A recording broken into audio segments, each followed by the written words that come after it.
SD semester 4. Saya Nisa Rahmawati. Saya Sintaulana. Saya Ria Yulia. Maksud tujuan kami kesini itu ingin mewawancara terkait supervisi gitu, terkait observasi supervisi yang dilakukan dalam sekolah Jensukan ini. Kalau izin mulai wawancara. Yes. Kalau misalkan dari observasi supervisinya sendiri, itu kalau misalkan langkah pertama yang dilakukan sebelum supervisi itu biasanya apa? Ya, kita namanya ada pra observasi atau pra supervisi. Jadi kita bertemu dengan setiap guru untuk melakukan diskusi kapan pelaksanaannya, persiapannya apa, kemudian biasanya mapel apa yang akan disupervisi dan persiapan yang sudah dilakukan oleh guru. Itu persiapannya. Nah, itu kita namakan pra observasi. Oh, berarti supervisinya ini cuma ke beberapa kriteria mata pelajaran aja ya? Enggak. Oh, semua. Tergantung pas di observasi itu jadwalnya apa. Biasanya mereka kan Bapak Ibu guru ini kan akan menyampaikan saat pra observasi ini kan akan menyampaikan LPP-nya dulu kepada kepala sekolah. Jadi nanti kepala sekolah kan bisa memasukkan, kalau kita memang masih pakai PMM ya, kita masukkan di dalam PMM itu pra observasi. Kalau di situ belum diklik, saya belum bisa menilai. Itu kan udah ada aplikasinya.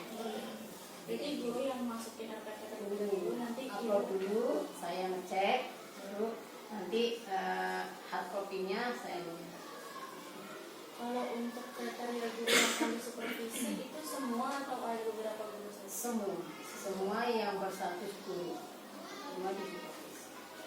Kalau misal, berarti tadi caranya itu ngumpulin minta gurunya untuk mengumpulkan RPP dulu ke dalam PMM, nanti sama ibu dicek, jadi nanti dilakukan. Baru di pra observasi. Guru honorer juga termasuk atau? Termasuk. Jadi semua Kayak Semua. mahasiswa yang di PPL juga gitu termasuk. Oh, kalau mahasiswa PPL kan bukan honorer. Kita nggak termasuk. Kalau yang PPL itu tidak dimasukkan ke dalam kepegawaian. Jadi yang masuk ke dalam PMM itu adalah yang masuk ke dalam kepegawaian kita. Kalau misalkan dari kalau sebelum supervisi itu diberikan arahan khusus dulu nggak untuk saya? Iya. Berarti kayak apa kriteria yang akan dinilai? Ya, itu namanya ada instrumen penilaian kan kita bagikan dulu. Di sini penilaian itu ada penilaian administrasi sama penilaian prakteknya kan. Nah, administrasinya juga dulu kita kasih instrumen nih, administrasi yang kita nilai seperti ini, prakteknya ini yang kita nilai seperti ini. Jadi mereka udah siap. Jadi udah ngasih instrumen ini juga. Udah kisi-kisi lah. Jadi kalau misalkan melaksanakan supervisi ini tuh ada tujuan utamanya nggak sih Bu? Atau sekadar untuk memenuhi administrasi? Oh enggak. Mengapa dilakukan supervisi observasi itu seperti refleksi? Jadi supaya nantinya kita sebagai kepala sekolah itu juga punya feedback dari guru, apa sih yang perlu diperbaiki dari pembelajaran. Ya. Jadi kadang-kadang kan sudah terbiasa saking asiknya ada hal-hal yang ditinggalkan tapi tidak sadar. Nah, itu yang buat masukan kita saat observasi. Jadi kalau misalkan saat observasi itu gimana cara ibu untuk kayak kan otomatis masuk ke dalam ruang kelas ya? Itu bagaimana cara ibu untuk kayak nggak mengganggu? Oh, kan saya tidak pada saat saya masuk ke dalam kelas, saya tidak akan komentar apa-apa. Saya hanya mengamati dan saya video kan. Setiap pembelajaran observasi itu kita bikin video. Pada saat nanti kita refleksi, kan ada refleksi setelah observasi ada namanya pasca observasi. Nah, di pasca observasi itu, nah baru saya kasih masukan kan ada berhadapan langsung juga. Jadi saat face to face pra observasi itu face to face untuk menentukan jadwal, kemudian memberikan temanya apa atau mata pelajaran apa, menentukan itu. Besoknya observasi, saat observasi saya tidak akan berkomentar apa-apa, saya hanya mengamati semua kan. Setelah itu besoknya lagi pasca observasi. Nah di situ baru saya kasih masukan apa nih yang perlu diperbaiki dari guru.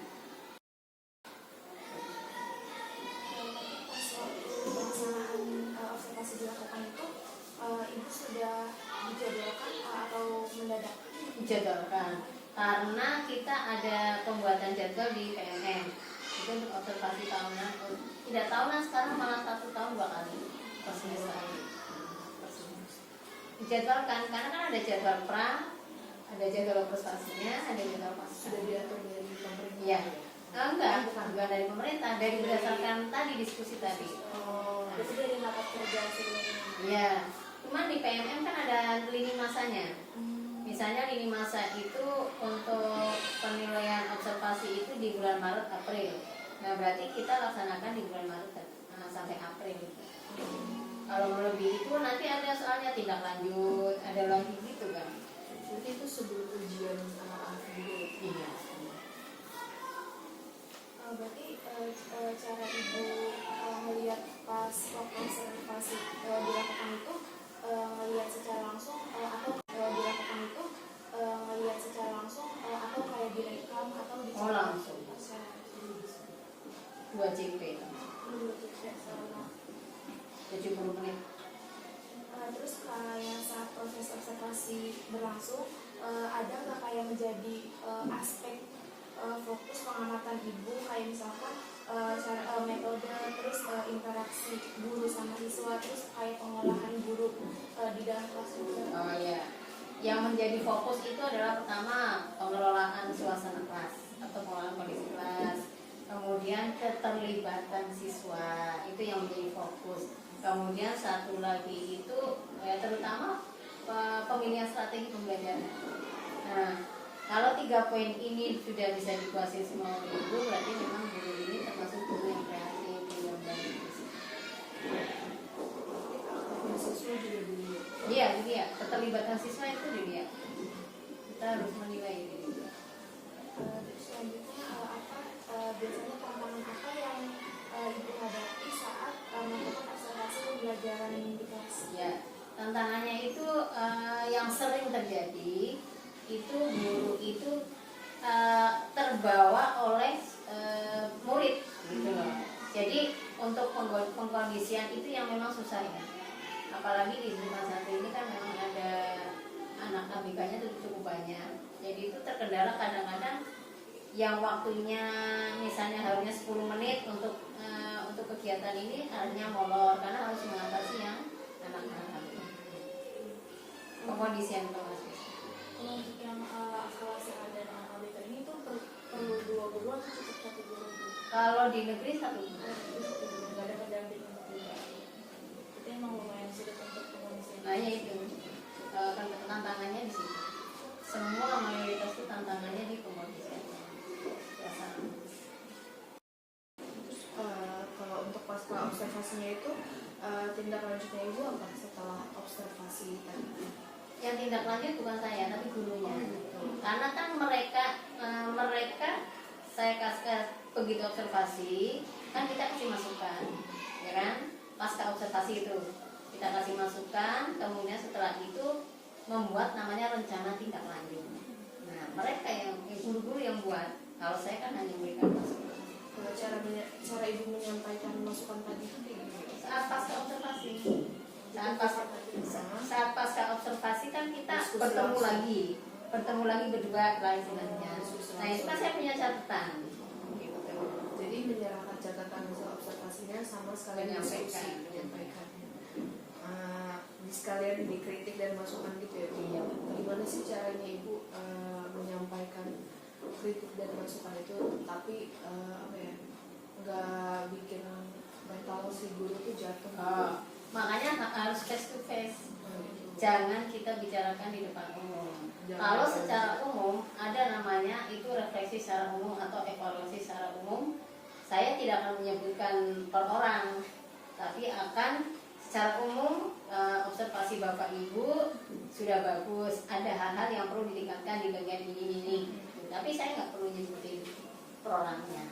Kalau penyampaian untuk perbaikan perorangan itu kita panggil kan ada pasca observasi itu kan face to face juga. Itu biasanya prosesnya berapa lama? Apa cuma sekali pertemuan atau kayak Sekali. hanya sekedar pas kayak ketemu gitu atau Kalau dipanggil dijadwalkan, karena ada jadwal. Oh, jadwal. Jadwal itu jadi ada 3. Jadwal pra, kemudian ada jadwal observasinya atau supervisinya, ada pasca. Nah itu saat pasca itu diskusilah di situ. Ada ini nggak Bu, kayak berapa menit gitu per orangnya? Untuk apa tuh? Untuk pasca pas tadi ngasih refleksi Oh enggak, gitu. kan tergantung kebutuhan guru kita. Kalau memang masih butuh masukan dari kita ya tetap kita layani. Tapi kalau dari waktu harinya itu emang di full satu hari itu atau emang mengikuti aja dari Sudah dijadwalkan, Iya, dijadwalkan. dijadwalkan. Ah, hari ini berapa guru, hari ini berapa Iya. guru. Oh gitu. Iya. Terus untuk hasil supervisinya itu digunakan lagi untuk merancang pelatihan sama pendampingan guru. Iya, betul. Jadi nanti kalau berdasarkan hasil observasi secara keseluruhan, maka bisa saya buatkan rencana tindak lanjutnya bagi kepala sekolah adalah pelatihan apa yang dibutuhkan oleh guru berdasarkan hasil observasi ini. Biasanya feedback Sangat efektif karena memang satu-satunya cara supaya kita bisa meningkatkan kualitas pembelajaran itu ya dengan cara supervisi. Dengan supervisi itu kita tahu apa sih yang menjadi kelemahan, apa sih yang dibutuhkan oleh guru-guru gitu, apa yang sudah menjadi kelebihan. Nah itu bisa kita catat. Nah di situ kita tahu setelah itu apakah ada perubahan. Nah, perubahan itu yang nanti kita bisa lihat. Kalau ada perubahan artinya ada hasil. Dari hasil siswa kan bisa kita lihat, oh ternyata dengan adanya observasi ini praktek guru yang tadinya A menjadi B. Nah ternyata ada dampak kepada hasil belajar dan itu memang ada. Jadi berdampak ke siswa. Sangat berdampak. Kalau misalkan tadi kan udah kasih posisi Bu, ada terus ada pasti indikator-indikator yang kekurangan. Itu menjadikan sebuah indikator baru untuk supervisi berikutnya atau bagaimana cara menyusun dari indikator-indikator di sini? Oh, kalau indikator indikator itu kan sebenarnya sudah paten ya. Kalau indikator ini kan dari sudah PMM itu. dari PMM dan dari sudah menjadi apa ya, memang kita kan ada dari dinas, dari sudin gitu, udah dari paten dari sana. Nah yang poin-poin yang perlu perbaikan itu nanti kita yang menjadi fokus utama, prioritas lah. Jadi udah dari sananya emang seperti ini. Udah. Jadi tinggal di Iya, tinggal. mungkin kayak pertanyaan sudah hampir sama ya, kayak bagaimana cara menyusun indikator ini gitu. Terus habis itu saat pelaksanaan supervisi, terus juga pas paskanya memang tadi ada tindak lanjut, dan dari supervisi ini kan pengaruhnya lumayan besar gitu Iya, ya buat dampaknya. akreditasi juga sebenarnya dilihat dari pengaruh gurunya juga. Betul, karena ini kalau di dalam sekolah pengaruhnya adalah ke raport pendidikan atau raport mutu. Ya sekarang kan udah nggak ada akreditasi, namanya raport mutu. Jadi dilihat dari efektivitas kita menyampaikan, kan saya upload tuh, saya input ke dalam PMM. Nah di situ kan ketahuan nanti guru-guru yang kurang aktif, guru-guru yang aktif, guru-guru ini ke input ke dinas. Karena link kan itu online lah istilahnya, jadi langsung bisa kelihatan raport pendidikannya sekolah seperti apa.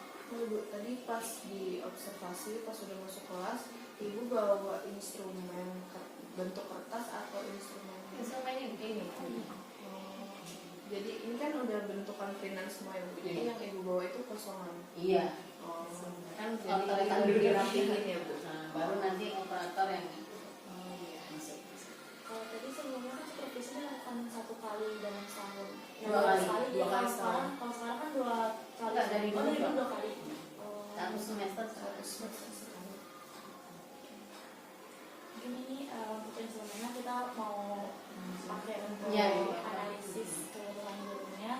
Sebenarnya kita mau lihat juga daya beda sama dari setiap ininya sih Bu, kayak Yang hasil guru yang ini kan beda. iya. Jadi kita bakal Sampelnya 3 kan? mungkin itu aja Oh, udah. yang Ya udah nanti